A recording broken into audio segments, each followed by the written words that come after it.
Oi, meu nome é Carol e nós vamos explicar sobre as doenças associadas à mitocôndria.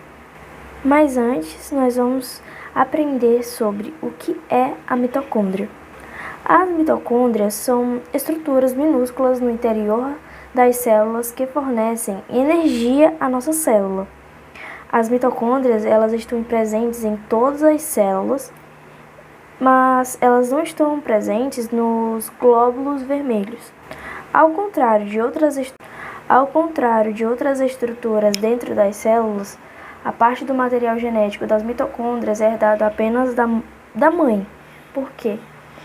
Porque, em um processo do espermatozoide, quando ele vai até o óvulo, ele libera, o acrossomo para fazer ali a digestão da zona pelúcida, e assim que a cabeça, do espermatozoide entra dentro do óvulo, ele fecha totalmente e aquela camada pelúcida fica ainda maior e ainda mais forte, cortando assim o colo e o flagelo do espermatozoide, eles ficam para fora. E as mitocôndrias paternas, elas ficam no colo, que é onde dá, a energia para o espermatozoide andar até o óvulo. Como entendemos, as mitocôndrias são o que dão a energia.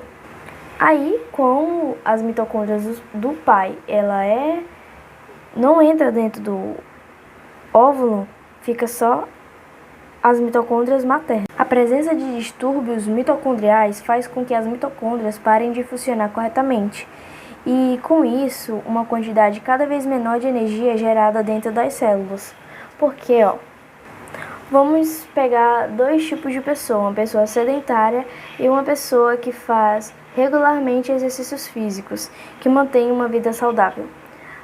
A pessoa que faz mais exercícios, tem uma vida saudável, tende a ter mais mitocôndrias do que a pessoa sedentária. Por quê? Porque quanto mais a pessoa faz exercício, mais mitocôndrias essas pessoas têm, porque mais energias precisam ser produzidas. Aí também entra a questão da autoduplicação, que é um dos processos, uma das coisas que a mitocôndria faz. As mitocôndrias, elas fornecem energia a muitos órgãos do corpo. Alguns desses órgãos, os mais principais, são os cérebros, nervos, os músculos, as retinas, esses são os que precisam de mais energia. Então, até agora eu expliquei o que é a mitocôndria. A mitocôndria é uma das organelas da célula que é responsável pela respiração celular e pelo geramento de mais energia.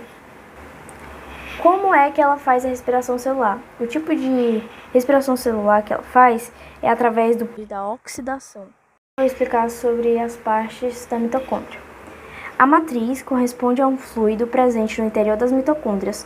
Nele são encontradas substâncias para a formação de proteínas, DNA, RNA, como também enzimas e ribossomos. A membrana exterior contorna toda a organela. É caracterizada por ser lisa e composta por proteínas. Ela tem uma camada de deporinas e lipídios. Ela também é encarregada por controlar a entrada de moléculas. A membrana externa é uma das partes importantes da mitocôndria. É uma das partes mais importantes da mitocôndria, pois caso a mitocôndria se rompa, as proteínas presentes no espaço intermembranar correm para o citosol e com isso gera-se a morte da molécula. O citosol é uma parte mais aquosa, uma viscosidade da célula. Citosol ou citoplasma.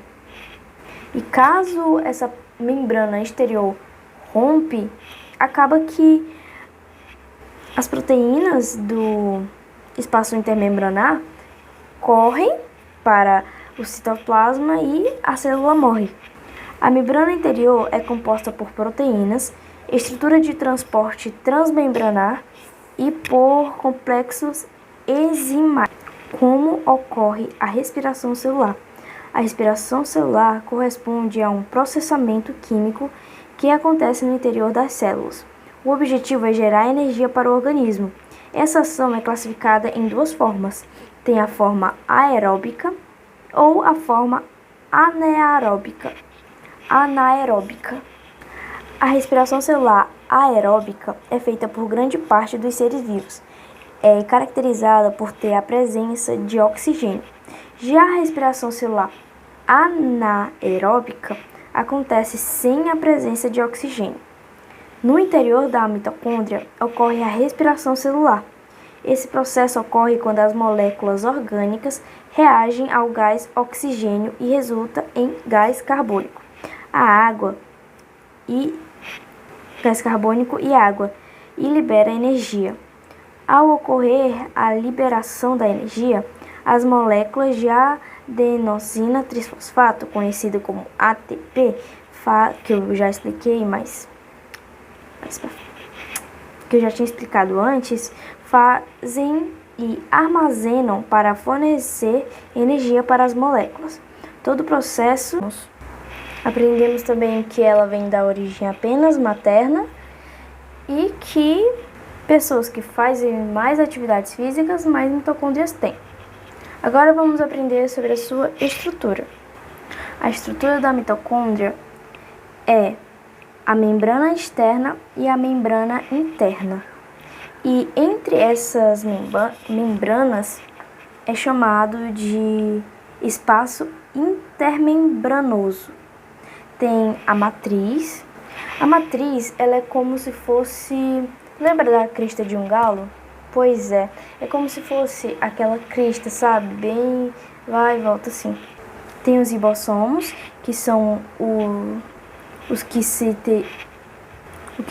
que fazem a síntese de proteínas, que faz a produção de proteína. Tem os grânulos, tem o DNA, tem também as partículas sintetizadoras de ATP, são partículas que produzem ATP. Aí você deve estar se perguntando o que é ATP. ATP, ela é uma sigla, é a adenosina trisfosfato. É a principal molécula transportadora de energia dos seres vivos. A maior parte da energia química que os organismos necessitam para realizar seu metabolismo é proveniente das reações de hidrólise dessas moléculas. A reação de hidrólise é basicamente uma quebra dessas moléculas ou dessas macromoléculas. Macro significa grande, moléculas é moléculas, ou seja, grandes moléculas. Agora, uma das partes mais importantes, que é a teoria da endossimbiogênese, ou teoria da endossimbiose. É uma teoria na qual aborda que as mitocôndrias foram desenvolvidas por antigos seres procariontes em razão da complexidade estrutural. Esse estudo é denominado de teoria da endossimbiose, mais conhecido como teoria endossimbiótica. Essa teoria foi desenvolvida pelo estudioso Lynn Margulis em 1981. O seu trabalho, intitulado de Symbiosis in the Cell Evolution, defende que cloroplastos e mitocôndrias surgiram a partir de células eucarióticas. As células eucarióticas são as células que têm núcleo. A teoria da endossimbiose diz que as mitocôndrias e os cloroplastos viviam de forma livre no organismo e surgiram em decorrência da ação simbiótica. Esse diz respeito benéfica entre os dois. De acordo com a teoria endossimbiótica, as mitocôndrias e os cloroplastos eram organismos eucariontes que viviam no organismo livremente. Eles surgiram a partir da relação entre células eucarióticas e bactérias primitivas.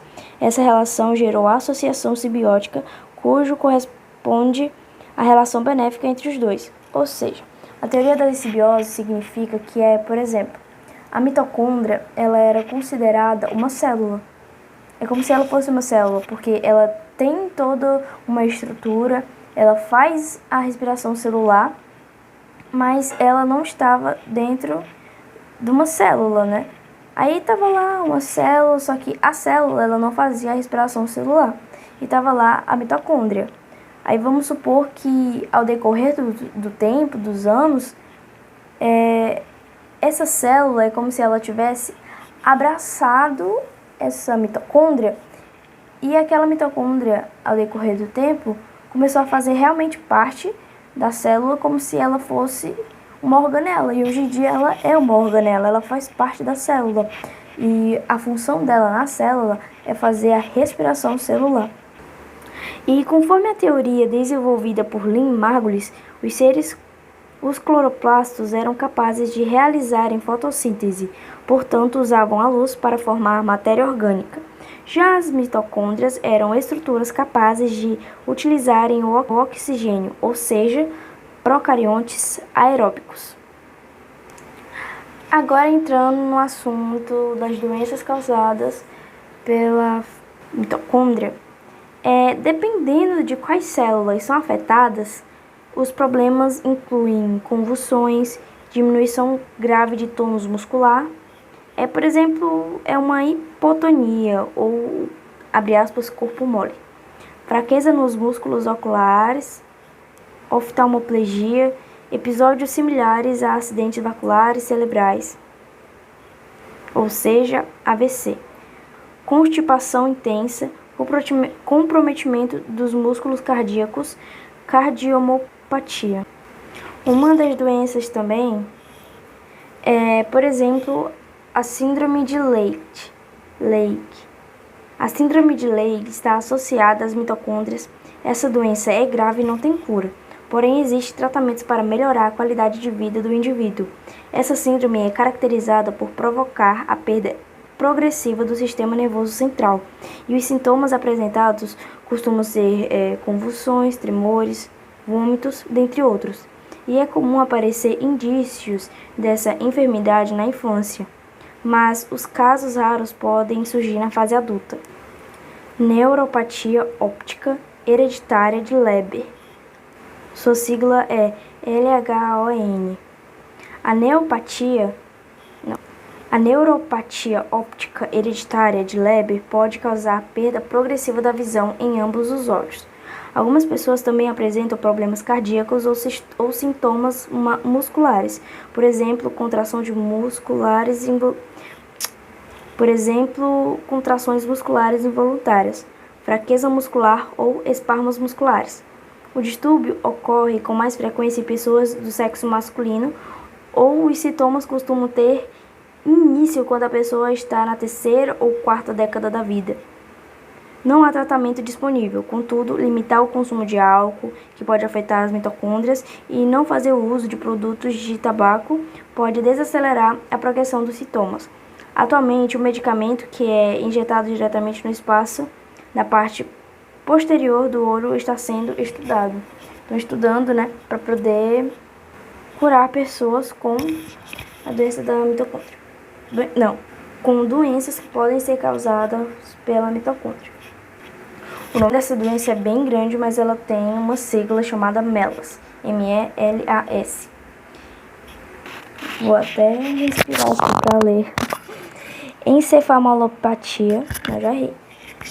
Encefalomiopatia mitocondrial, acidose láctica e episódios similares a acidentes vasculares cerebrais. A criança que tem síndrome de MELAS pode ter fraqueza muscular e dores de cabeça recorrentes, perda da audição, perda de apetite, vômitos e convulsões. A maioria das pessoas afetadas apresenta episódios similares a acidentes vasculares cerebrais, que têm início antes dos 40 anos de idade. Esses episódios costumam causar fraqueza muscular temporária de um lado do corpo, alteração de nível de consciência, anomalias da visão, convulsões e dores de cabeça graves que se aparecem com enxaqueca.